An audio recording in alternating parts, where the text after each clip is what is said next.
Esta é uma Harley Street Glide de 2021. Porque eu, um piloto habitual de motos esportivas nuas, estou em uma Harley. Acabei de voltar da minha primeira longa viagem de estrada, 2.000 milhas em 6 dias, onde visitei alguns amigos antigos e novos, incluindo Her 2, Wheels e Anti-Parallele. Geralmente ando de motos esportivas nuas, que são minhas favoritas absolutas. Tem uma bem atrás de mim que estou avaliando, uma Honda CB 650R, e minha moto é uma Triumph Street Triple R de 675. Mas a coisa sobre motos nuas é que eu as levo para as montanhas do norte da Geórgia, e isso é um dia inteiro de pilotagem, e depois disso meu corpo todo dói. Então eu queria algo que fosse confortável para sentar e confortável para uma longa viagem na estrada, que tivesse muita deflexão do vento e também estivesse pronto para ser empacotado. Eu sei que alguns de vocês podem estar pensando, eu em uma bagger é muito estranho e talvez não seja seguro, porque não é o que eu costumo pilotar. Então eu enviei um e-mail para o contato que tenho na Triumph, Honda, Harley, Yamaha, sobre pegar uma moto emprestada para essa viagem de estrada e fazer uma avaliação dela. Então, eu estava pesquisando sobre a Honda CB500X, a Triumph Tiger Low e qualquer bagger. Falhei nessa parte, não fiz o que devia. Dei aviso suficiente para todos os contatos, mas a Harley conseguiu dar conta. Eles conseguiram isso para mim através da Eagle Riders, que é meio que como a Twisted Road ou Rider Share, mas em vez de proprietários individuais, é através de concessionárias. Quando peguei essa moto, ela tinha apenas cerca de 300 milhas rodadas. E eu coloquei pouco mais de 2.000. Em 6 dias eu queria fazer em 4, mas sabe como são as viagens de carro?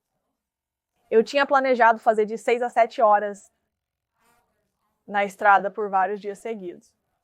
Eu sei o que você pode estar pensando. Eu não pareço uma garota muito grande e forte. Minha altura é de 1,61. Minha costura interna tem 78 centímetros do chão e eu geralmente ando de motos naked de nível médio.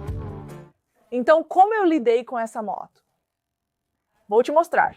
Precisei de alguns ajustes porque essa é uma 377 kg. Quando peguei essa moto pela primeira vez, eu realmente pensei, isso é uma péssima ideia? Mesmo com a 69 centímetros comparado com 78 cinto, eu não estava com os pés completamente no chão, porque é muito largo. Eu conseguia me mover para frente e colocar os pés no chão, o que fiz em semáforos, só para aliviar a posição do corpo. Feito. Eu sou a chefe, porque eu não conseguia apoiar completamente o pé, eu também não conseguia sempre andar como um pato. Se eu não usasse as dicas para pilotos mais baixos, que uso para motos esportivas e naked mais altas, eu teria derrubado essa moto. Na real, eu nem teria levado ela no rolê de carro. Eu não fiz nenhuma curva em montanha com inclinações, mas fiz algumas curvas apertadas na cidade.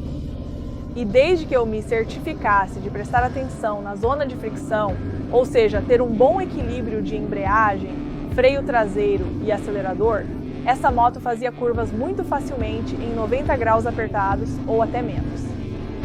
Com o acelerador em funcionamento, o peso passa despercebido. Mas sem o acelerador ligado, tudo depende do piloto. Então, se você é uma pessoa pequena, suas habilidades precisam estar afiadas. Há um ano, eu com certeza não conseguiria pilotar essa moto nessa viagem. Algumas das manobras que eu faço, já que nem sempre posso andar agachada, dependem do nível da rua em que estou. Então, por exemplo, ao tirá-la desta garagem para a viagem, Cody não estava em casa, eu não cronometrei bem e não consegui andar agachada para trás. Então, o que eu fiz foi o meu truque, que geralmente faço com motos que são altas demais para eu andar agachada, que é apoiá-la no meu quadril e movê-la dessa maneira. Normalmente eu fico do lado direito da moto, porque costumava fazer isso ficando do lado esquerdo da moto e derrubava a moto. Obviamente não há cavalete do lado direito para segurá-lo. Então agora, em motos mais altas, eu fico do lado direito apenas para que o cavalete possa segurá-la caso eu cometa algum erro. Mas nesta moto, ela é tão pesada que eu não queria arriscar a chance de ela ir, mesmo que levemente para a direita, porque eu tinha medo de que, Se isso acontecesse e ela começasse a cair, eu não conseguiria segurá-la. Então, eu realmente moveria esta moto para o lado do cavalete e a levantaria apenas o suficiente para saber que ela ainda estava inclinada muito levemente para o lado do cavalete. E foi isso que me ajudou a fazer isso sem derrubar esta moto. Agora foi definitivamente difícil. Isso pesa mais do que o dobro, certo? Sim, isso pesa mais do que o dobro da minha moto. Não foi fácil, mas foi possível. Demorou um pouco e eu me senti realmente exasperada depois, mas eu sabia que se não houvesse ninguém por perto e eu estivesse em uma situação difícil, eu poderia movê-lo sozinha. Não há vergonha em pedir ajuda a um estranho e perguntar se eles podem te dar um pequeno empurrão. E para tirá-la do cavalete, como uma pessoa pequena em uma moto de 375 quilos, eu precisava de um truque para isso também. Se a roda dianteira estiver virada para o cavalete, a moto não vai levantar comigo. Então, o que eu fazia era virar a roda toda para o lado direito.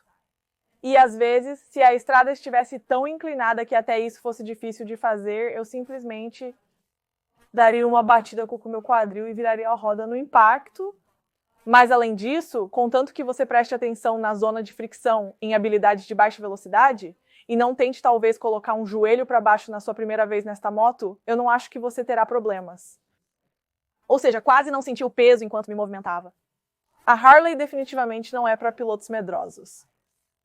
Os controles são fortes. Por exemplo, preso no trânsito de Nashville por cerca de 1 hora, segurando a embreagem quase o tempo todo ou longos períodos nessa hora. E então, quando Lolly e eu estávamos a caminho para conferir a sede da Revzilla, o trânsito de Philly, isso é o que me pegou. Eu tive que parar, porque minha mão da embreagem estava tão cansada de segurar aquilo, como eu comecei a ficar realmente desleixada. Eu sabia que estava perdendo o controle muscular, e era muito provável que eu fosse derrubar essa moto no meio do trânsito de Philly, se eu não desse um descanso ao meu braço. Então eu tive que parar apenas para dar um descanso à minha mão. Agora, como essa moto se saiu como uma moto de viagem para 6 ou 7 horas direto na estrada, chovendo quase o tempo todo. Alguns de vocês me falaram sobre adicionar um encosto para o motorista, como versus passageiro. E eu concordo totalmente, eu definitivamente poderia ter usado isso. Eu tive alguma fadiga na parte superior das costas, que eu consegui aliviar, porque isso tem controle de cruzeiro. Então, eu consegui tirar as mãos, ou uma mão e apenas torcer e esticar um pouco enquanto eu estava pilotando. Por favor, tenha cuidado quando fizer isso. Essa não é exatamente uma posição segura do corpo. Definitivamente teria gostado de um para-brisa mais alto, especialmente na estrada. Por horas, eu sei que o vento não estava indo direto para o meu capacete, porque durante e após a chuva, todas as gotículas de água permaneceram no lugar no meu visor, meio que indo para o topo do meu capacete. Definitivamente senti como se estivesse sendo esbofeteada no topo do meu capacete, e as malas rígidas no primeiro dia que peguei isso, eu pilotei em um estacionamento. Apenas praticando paradas de emergência, dando voltas no estacionamento com ela, apenas me acostumando com a sensação e me acostumando com onde todos os controles estavam nesta moto. Então, aquela hora e depois a viagem de 30 minutos pela rodovia para casa. Quando eu tinha as malas rígidas vazias, e depois disso, sair os 2.000 milhas restantes foram todos com malas rígidas cheias, e eu realmente não notei nenhuma diferença na condução com o peso das malas rígidas.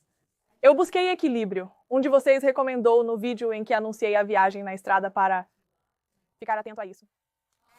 O que mais gosto nessa bicicleta é o quão tecnológica ela é, comparada ao que estou habituada. Ela tem alto-falantes, navegação, rádio. Você pode conectar lá o celular via Bluetooth. Você pode fazer ligações, quer dizer, como um carro, basicamente. Na verdade, eu não costumo ouvir música, podcasts ou qualquer coisa do tipo enquanto eu ando. Apenas as últimas 100 ou 200 milhas de toda a viagem de 2.000 milhas que eu realmente ouvi alguma música, eu apenas gosto de silêncio, especialmente quando eu estava dirigindo, pois grande parte desta viagem foi na chuva e eu queria me concentrar. Com um capacete integral e tampões de ouvido em velocidades de rodovia, os alto-falantes não são altos o suficiente. Provavelmente com apenas uma touca, poderia ter sido alto o suficiente dessa maneira, mas eu realmente gosto de ouvir e não olhar para a minha navegação. Então eu, principalmente, apenas uso o meu sistema Cardo para ouvir as direções Deixei o mapa de navegação ligado, porque era bom poder olhá-lo às vezes quando parecia seguro dar uma olhada.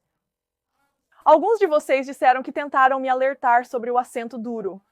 Talvez seja porque estou acostumada com assentos de motos naked, mas achei este assento incrível. Era como sentar em um marshmallow, o assento mais confortável em que já sentei em uma moto. Aqui está o preço. Suponho que é semelhante a outras motos deste tipo. Ainda não andei, mas vou fazer outra viagem de carro. Estou partindo em 5 dias. Para uma, vai ser esta próxima, vai ser muito mais curta. Deve ter apenas cerca de 1000 milhas. E vou fazer isso na Road Glide, então poderei comparar as duas lá. E sei que Her Two Wheels tem a dela, ela possui a Road Glide. Ela andou na Street Glide e também andou na Indian Challenger. Então todas essas são meio semelhantes. Ela também andou na Road King. Ela pensou que para o tipo de passeio que eu ia fazer nesta viagem, a Road King, acho que por causa do para-brisa, ela pensou que teria sido melhor para viagens tão longas na estrada. Ela disse que o próximo favorito dela era a moto dela, a Road Glide. Ela gosta que o guidão não esteja conectado à carenagem, afirmando que isso o torna mais esportivo. Aposto que virar o guidão na Road Glide pode ser um pouco mais fácil por causa disso. E então a terceira opção entre essas, ao menos para a viagem que eu fazia, foi sugerida a Street Glide, a Mosquito. Pelo menos para a viagem e meu tipo de corpo, ela pensou que a primeira sugestão entre essas teria sido o Indian Challenger. Acredito que é mais leve do que as outras, é a bagger que já pilotei, então quando eu pilotar a Road Glide, farei uma comparação com essa também.